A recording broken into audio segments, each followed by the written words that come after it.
విచిత్రమైనటువంటి పరిస్థితులకి చేరిపోతున్నటువంటి వాతావరణం అయితే క్రమంగా స్పష్టంగా కనబడుతుంది పాకిస్తాన్కి.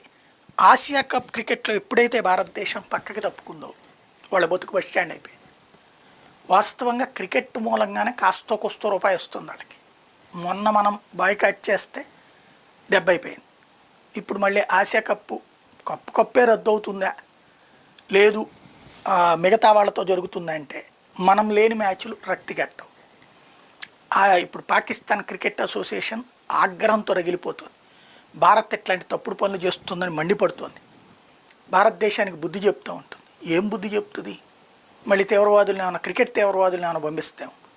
ముందు పాకిస్తాన్కి వాళ్ళ దేశంలో సరిగ్గా మ్యాచ్లు నిర్వహించుకోవడమే అలగాలేదు. నిర్వహించుకునే రావల్పిండి స్టేడియం కూడా పోయింది మొన్న. ఆ పిఎస్ఎల్ మ్యాచ్లు తీసుకెళ్ళి దుబాయ్లో పెడతానంటే వాళ్ళు కూడా బొమ్మను మన చివరికి ఇస్లామాబాద్లోనే ఎక్కడ పెట్టుకోవాల్సిన పరిస్థితి.